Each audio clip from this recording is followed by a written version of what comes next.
Superman and Lois, ladies and gentlemen, episode 8, Into Oblivion.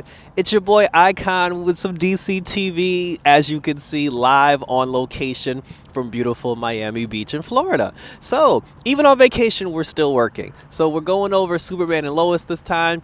We're still doing Naomi. We're still going to do, what's the third show? The Flash. We're still going to do The Flash. But right now, we're going to talk about a little Superman and or Lois. So, this particular episode starts, and this was the episode that I wanted because we got the backstory for Natalie, like how Natalie came to be. Though, I do have to say I was very surprised. I don't want to say disappointed because I wasn't disappointed, but I was a little surprised that the backstory for her was as short as it was. I thought we were going to get like a full-length episode talking about the situation with her and how she came to be, but I guess her story wasn't that long, and it wasn't that long to be told. So it starts where it shows when, John Henry Irons went to space to go attack Superman, to go fight Superman in the final battle. And then apparently Natalie has her own AI. This never came up until today. She has her own AI, and her AI was telling her, she was like, hey, Natalie, she's like, your father is going to fight Superman, but there's something wrong and there's red skies. So then Natalie freaks out. She jumps into a spaceship. I'm like, apparently they just had a spaceship like lying around somewhere. She jumps into the spaceship. She flies into outer space with her personal AI. This has never come up before. None of this has ever come up before. She has her personal AI, and then she goes into outer space and she tries to help her dad take on Superman. But then, the crisis happened, the red skies kicked in, and then, that's when the AI said, she was like, we can no longer detect your father's signature. And then Natalie got sucked up into, into the red waves. But her AI told her that she was currently trapped between worlds, or like trapped between dimensions. So it's just like when the red wave came in, or I guess like when Oliver Queen rebooted the universe, she was stuck in the middle of the merger. And then, the AI was just like, I must put you to sleep for 6 months so I can determine what's happening. And then 6 months later, I guess when they came out of the vortex, she found, the AI, she located her dad. And then that's when, she told her, she was like, oh, I can locate him. But she was like, I believe she said that if she finds him, if she tries to go to him, then the AI herself, she would die. And then she was like, it doesn't matter, just do it. And so I guess that's why the AI no longer gets brought up in present day. So then, it says, so she locked on target. And then she flew down to go meet up with her dad, and then that's when she saw Lois for the first time. So now, so that's where we're at. John Henry, he's finally out of the hospital, and now that he's out of the hospital, he still has a little bit of like memory loss, because when Clark and Lois came to the hospital to see him, he had said to them, because they were just like, oh, are you happy to be home? And then he was just like, yeah, I'm just happy to be with my two girls. And I'm like, well, that was awkward because like Clark was standing right there. But then he's still trying to get his wits about it. But the doctor even said, she said that the brain trauma that he suffered, it's temporary, but eventually he will get his full memory back. But like I said, it's just gonna be awkward for everybody until then.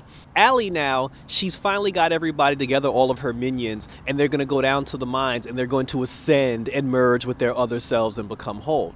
She ends up calling Chrissy to see if Chrissy wants to be a part of it, because like she said, it was the story of a lifetime. And even Chrissy's like, she was also a part of it before too, like she saw the other world and everything, so Chrissy was definitely down for it. And then but she told Lois, she was like, listen, Allie called me and she wants to do the story, so let's go down and do the story. So Chrissy goes down and do the story. Everybody was under the impression that Lucy was part of it. They made all of there was 7 people that were supposed to ascend into the new world. They made all 7 of them wear like hazmat suits, and Chrissy included, so Chrissy couldn't see the other faces of the other people.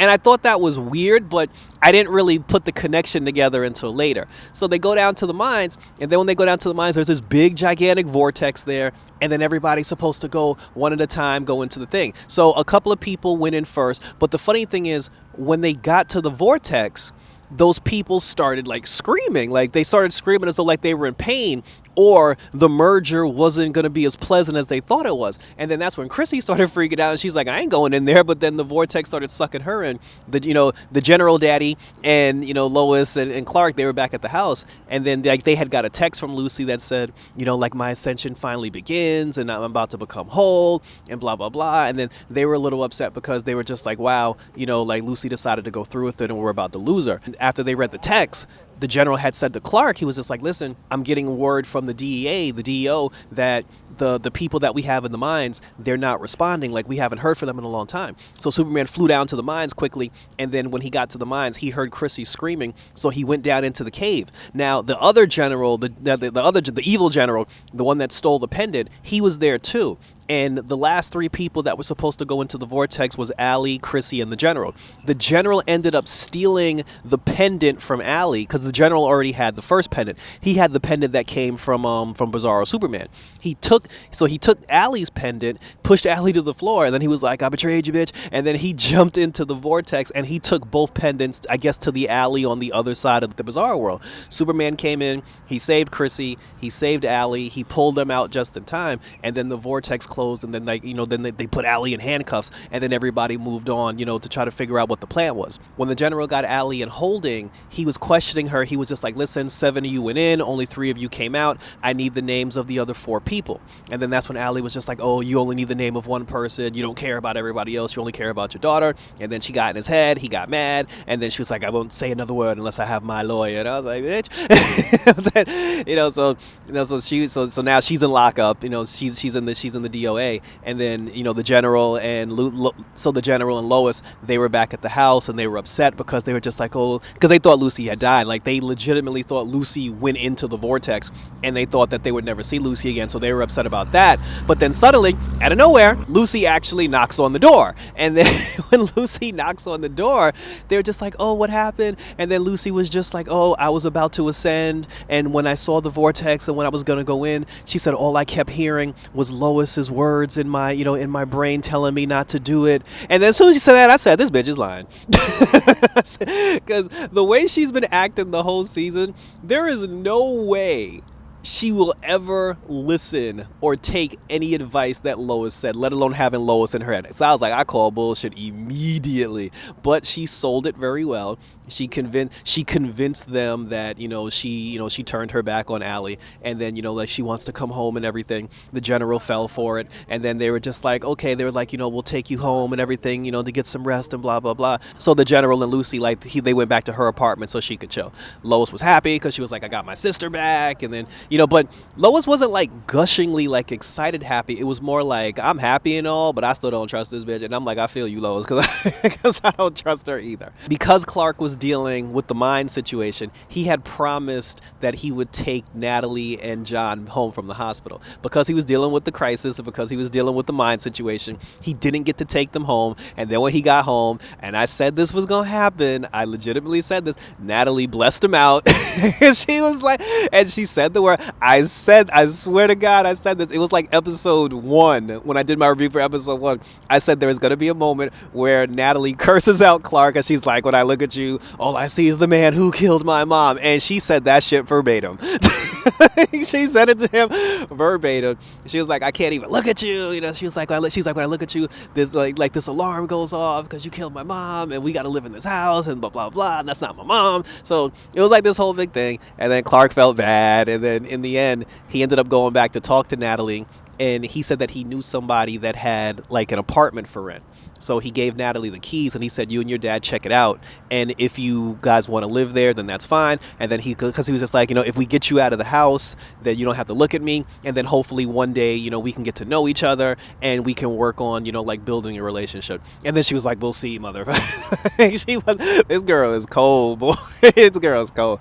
But the place that the two of them went to, it looks exactly like the John Henry Irons shop that you would see in like, the comics or in like the animation, like whenever they show like John Henry Irons like apartment, like his workshop in the cartoons or whatever. It actually looks just like that. So that was actually very cool. Like they did a good job of like setting up the Irons family, and the two of them are going to live there now, and they're going to rebuild, like the Steel suit, and then hopefully Steel will be back in action soon enough with Superman. In other Smallville news, Jonathan, he's still not giving up his girlfriend's identity as like the seller of the inhalers. So they grounded him. They told him that he could only go to school. Well, no, he can't go to school because he's homeschooled. He's being homeschooled now. He got kicked out of school. So now he's doing homeschool, but they gave him a job working at the convenience store that black girl had worked at, and they said that he's only allowed to go from home and to the convenience store. So he's at the convenience store, he's working, he's talking to his brother, and earlier, Jordan, when Jordan was in school, he saw Jonathan's girlfriend and the guy that she gets the inhalers from, he ran up on her and he was like, listen, you still owe me money for all those inhalers. And then she was just like, I can't get it right now. And then he kind of like pushed up on her, and then Jordan came in and like intervened. And then he went to Jonathan at his workplace and he was like, listen, he was like, yo, I saw your girl. She was getting ran up on, she's, because she's a drug dealer or whatever. He had put 2 and 2 together at that point. He figured out that she was the one who was actually selling the inhalers. And then he was just like, are you really going to risk it all for this girl? Then he was like, you got some nerve to talk. And then he was like, look, if you like her, he was like, I got your back and I'm not going to rat you out to mom and dad. Now, when he was talking to Sarah said that she wanted Jordan and the girl that she kissed at camp, she wanted all of them to meet. Jordan had agreed to do that reluctantly because he got caught off guard when he saw the whole thing with Jonathan's girlfriend, but he still agreed, and he was supposed to go down to the diner to have that meeting with the 3 of them, which was going to be awkward as hell. When Jonathan had got off of work, he ended up bumping into his girlfriend. His girlfriend, he was like, oh, I heard what happened at school. My brother told me. And then he said because of that, he was like, I'm going to walk you home because it's not safe. While he was walking her home, the pusher came back, and then he ran up on him. He had an inhaler. He took the inhaler, got juiced up on superpowers, and then he started beating up Jonathan, who was trying to protect his girlfriend. When Jordan got to the diner, he was about to go into the diner, but he overheard his brother getting beat up, and then he ended up flying down there to go save his brother. So he beat up the pusher. Jonathan's girlfriend ran to go get help, and then after he beat up the pusher, Jonathan had said to the pusher, he was like, listen, he's like, if you ever bother my girlfriend again, I'll sick this guy to go get you. And I was like, why would you do that? Because it's like, if he knows you have a brother, people aren't this stupid. People are not this stupid. And Jordan is the only character on the show that continues to just do like dumb shit, because after he beat up the pusher and then Jordan went back to the diner, he changed his mind about having the meeting. First of all, he didn't want to have the meeting anyway because it was awkward for him. But then he went home. When Jonathan got home, he was like, hey, I thought you were going to the diner. He was just like, no, because he got into the fight with the pusher. He had a cut on his face and his knuckles were bloody. And he was like, I can't explain that to Sarah. I wouldn't be able to explain that. And I'm like, dude, all you had to say, because as soon as you go to the diner, she's going to be like, oh my God, Jordan, what happened? Are you okay? All he had to say was, Jonathan got into a fight and I helped him out. That's all you had to say. It's all you had to say. He's like, yo, my brother, because Jonathan got outed as the person that ruined the football season because they canceled football because of what he did, which makes sense because he was on the juice, so you got to cancel the season.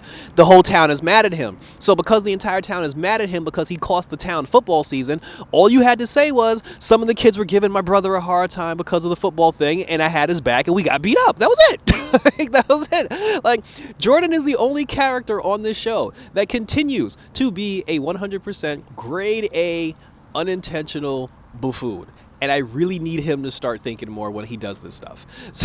So and then finally, the Cushion family, because we're back to the Cushion family now. Lana was trying to prep for her mayoral debate with the mayor, and then her husband, well, he's still her husband, they didn't get divorced yet. He came over to help her with the cue cards, and then she got mad because he had asked a question about the infidelity, and then she's like, it's not fair that I have to do this because of your dumb ass, and then, she blew up on him. She got it out of her system.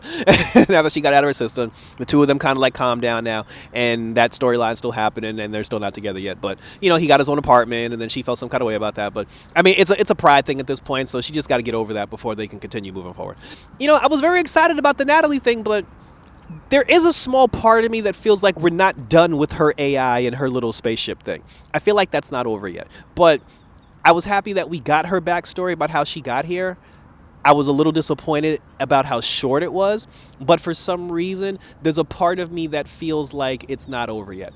Oh, but also, I almost forgot. And then in the final scene, when the general got back to Lucy's apartment, she gave him some tea, and then he drugged her. She drugged her daddy. He passed out, and he was like, you put something in my tea? And then she was like, yes, because I was the fail-safe in case anything went wrong. And then she took her dad's badge, and then she was like, thanks to me now that that I have your badge, Daddy, it's gonna be my job to help Allie ascend and become whole again. And I'm like, we're really doing this. But I knew she was crooked.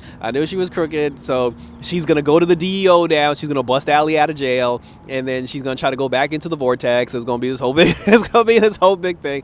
So we'll see what happens. And even the general now, because since the general is on the other side of the vortex now, he's probably merged with his other self and everything. And then he probably met the evil Allie, like the other. Well, they're both evil, but he probably met the other Allie, from the other world. So we'll keep tabs on that and see what happens with that as we continue to move forward. So that was it, guys. So like I said, thank you for tuning in. Hit me up on Twitter and Instagram, always on YouTube. Share your comments. So, like and subscribe to my YouTube channel. Hit the notification bell. Subscribe if you haven't already so you can get notified when all my videos come up, because we're still doing Naomi and we're still doing The Flash. I forgot about The Flash, and we're still waiting for Young Justice. So that was it, guys. So live from Miami Beach. Take care. And until next time, as always, I'm out this bitch.